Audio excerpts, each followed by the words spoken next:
خاص طور پہ اگر ہم سابق صدر مملکت ڈاکٹر عارف الوی کا بیان ہم آپ کے سامنے رکھیں، بڑا امپارٹنٹ ہے۔ انہوں نے آج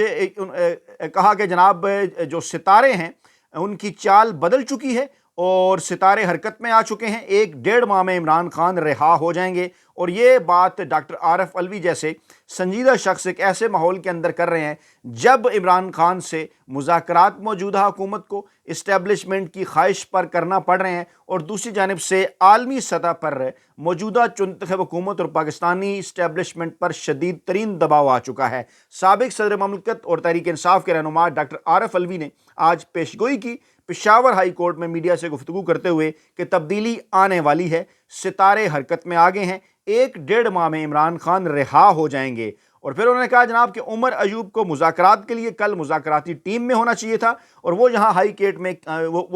کورٹ میں کیسز بھگت رہے ہیں، پہلے کیس تو واپس لے لیں۔ جو کام کے لوگ ہیں وہ سارے کے سارے جو ہیں وہ عدالتوں میں گھوم رہے ہیں۔ انہوں نے کہا کہ صرف عمران خان جیل میں بیٹھ گئے، جناب اس بات کو جو ہے وہ انہوں نے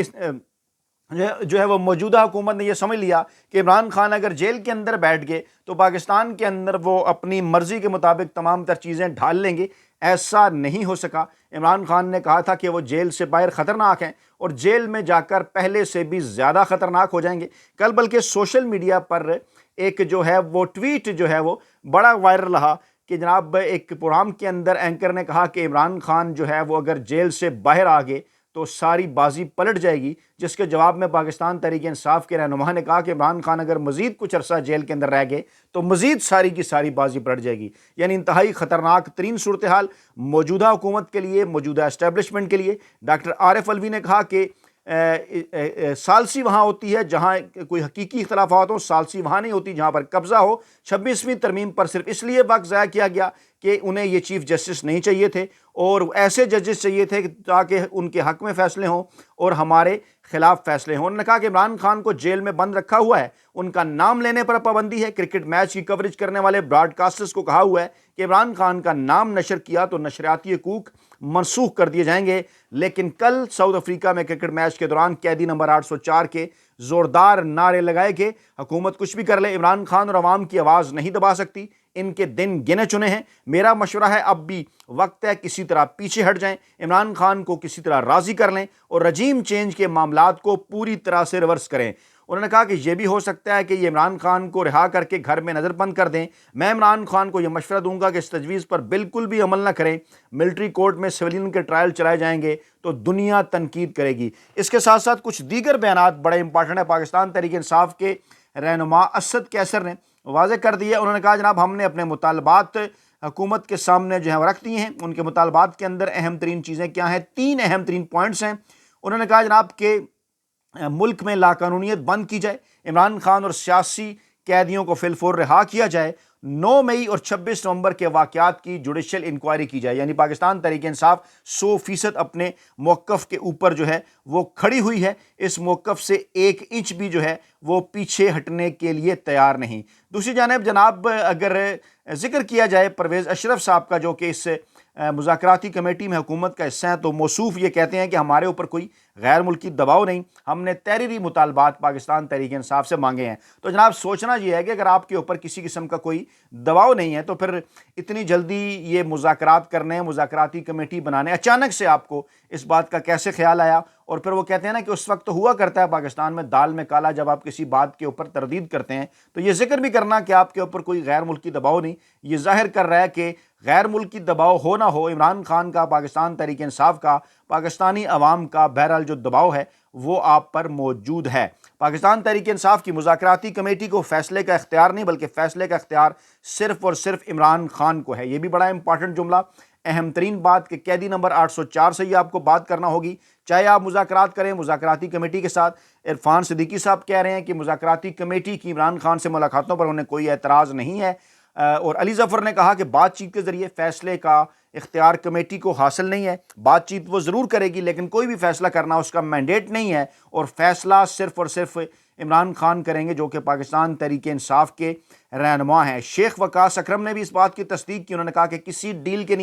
لیے نہیں بلکہ وہ مذاکرات 9 مئی اور 26 نومبر کے حوالے سے کر رہے ہیں۔ خواجہ آصف جیسے لوگ مذاکراتی عمل کو سبوتیج کرنا چاہتے ہیں اور کیونکہ مقصد ان کا یہ ہے، انہیں اس بات کا اچھی طرح سے اندازہ ہے کہ جس دن پاکستان تحریک انصاف اور پاکستانی اسٹیبلشمنٹ کے درمیان مذاکرات کامیاب ہوتے ہیں، اس کے بعد نون لیگ کو بوریا بستر لپیٹ کر جو ہے وہ واپس گھروں کو جانا ہوگا۔ مذاکرات 9 مئی اور 26 نومبر کے حوالے سے ہو رہے ہیں، کوئی ڈیل ہم نے نہیں مانگی، صرف انصاف مانگ رہے ہیں، اور ملکی مفاد کی خاطر ناپسندیدہ ترین لوگوں کے ساتھ بھی مذاکرات کے لیے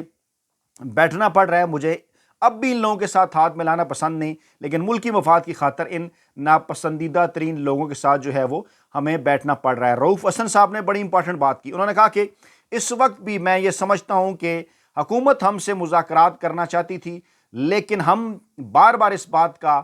ذکر کر رہے تھے، بار بار ہم یہ بات کر رہے تھے کہ مذاکرات اسٹیبلشمنٹ کے ساتھ ہو گئے، اور جب ہمیں اس بات کی یقین دہانی کرائی گئی کہ یہ مذاکرات اسٹیبلشمنٹ ہی سے ہو رہے ہیں اور حکومت نہیں بلکہ اسٹیبلشمنٹ ہی پاکستان تحریک انصاف سے مذاکرات کر رہی ہے، تو اس کے بعد پھر ہم ان مذاکرات کے اوپر راضی ہوئے، کیونکہ ڈیفینیٹلی براہ راست اسٹیبلشمنٹ کے ساتھ اس طرح سے مذاکرات تو انتہائی غیر معمولی ہوتے، کیونکہ اسٹیبلشمنٹ کا یہ کہنا ہے کہ وہ سیاست کے اندر جو ملوث نہیں، چاہے جو ہے وہ ان کا یہ کہنا غلط ہو، لیکن بہرحال ان کا ایک بیانیہ ہے۔ انہوں نے کہا کہ کوئی سمجھتا ہے کہ حکومت ہم سے مذاکرات کرنا چاہتی تھی تو یہ بالکل غلط بات ہے۔ حکومت ہم سے مذاکرات نہیں کرنا چاہتی تھی، اسٹیبلشمنٹ کی جانب سے حکومت کو کہا گیا کہ وہ ہمارے ساتھ مذاکرات کریں۔ حکومت کے پاس کچھ بھی نہیں ہے، طاقت کسی اور کے ہاتھ میں ہے۔ اس حد تک اس وقت دباؤ بڑھ چکا ہے کہ اب طاقتور لوگ جو ہیں وہ مذاکرات کے لیے راضی ہو گئے ہیں۔ انٹرنیشنل کے ساتھ ساتھ ڈومیسٹک دباؤ بھی ہے، ہم بھی چاہتے ہیں مذاکرات کامیاب ہوں۔ ابھی تک 50% امید ہے اور حکومت کسی نتیجے پر پہنچنا ہی نہیں چاہتی تھی، لیکن اب ہمیں اس بات کا احساس ہو چکا ہے کہ اسٹیبلشمنٹ ہی پاکستان تحریک انصاف کے ساتھ مذاکرات کر رہی ہے۔ رانا ثناء اللہ نے کہا تھا کہ اسٹیبلشمنٹ کو آن بورڈ لیں گے، میری نظر میں اسٹیبلشمنٹ انڈائریکٹ جو ہے وہ مذاکرات کر رہی ہے، اور زبان اور لہجہ کوئی نئی بات نہیں، پہلے بھی سخت بیانات آتے رہے، دباؤ ڈالنے کے مختلف حربے ہوتے ہیں تاکہ مذاکرات کے اوپر راضی کیا جا سکے۔ یورپی یونین کے ساتھ ساتھ امریکہ، برطانیہ سے عالمی سطح پر دباؤ کا سامنا ہے، اور حکومت کا ارادہ نہیں تھا، غیر ارادی طور پر وہ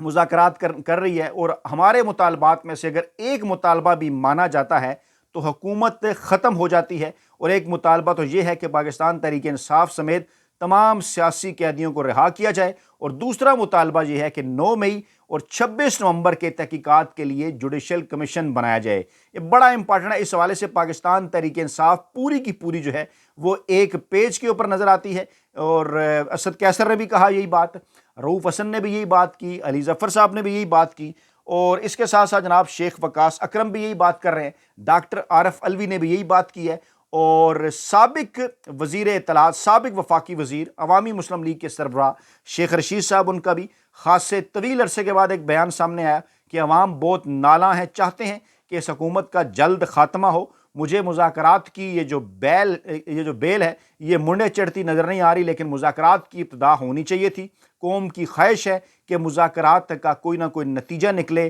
اور لیکن ہمیں ان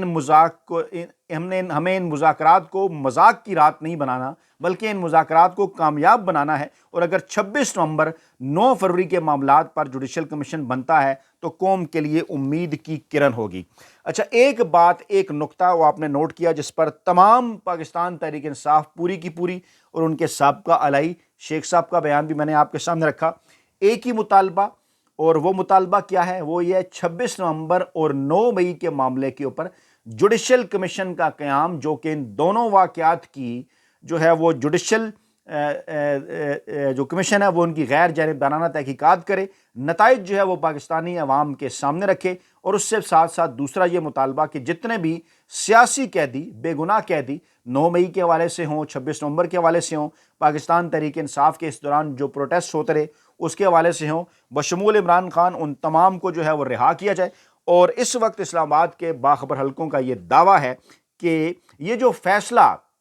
جس نے 23 دسمبر کو آنا تھا 190 ملین پاؤنڈ کیس کا، اس فیصلے کو 26 جنوری تک بھی اس لیے لے جایا گیا کہ دو صورتحال تھی۔ اگر تو ایسا فیصلہ آ جاتا کہ جناب عمران خان کو سزا سنا دی جائے تو اس کے بعد پھر جو ہے وہ شاید پاکستان تحریک انصاف کی جانب سے مذاکرات میں اتنا انٹرسٹ نہ دکھایا جاتا، اور اگر یہ کہا جاتا کہ جناب عمران خان اس کیس کے اندر رہا ہو گئے ہیں تو پھر حکومت کے پاس کسی قسم کی کوئی بارگیننگ چپ نہیں رہتی، یعنی بارگیننگ چپ کے طور پر بلیک میل کرنے کے لیے، پاکستان تحریک انصاف اور عمران خان پر دباؤ بڑھانے کے لیے اس معاملے کو 6 جنوری تک لے جایا گیا تاکہ اس سے پہلے عمران خان سے کوئی نہ کوئی ڈیل جو ہے وہ حاصل کرنے کی کوشش کی جائے، لیکن تازہ ترین اطلاعات کے مطابق عمران خان اپنے مطالبات پر سختی سے ڈٹے ہوئے ہیں۔ تو جناب یہ تھیں آج کی تازہ ترین ڈیولپمنٹس، اپنا بہت خیال رکھیے گا، دعاؤں میں یاد رکھیے گا، نئی ویڈیو کے ساتھ جلد حاضر ہوں گے، اللہ نے کے بعد۔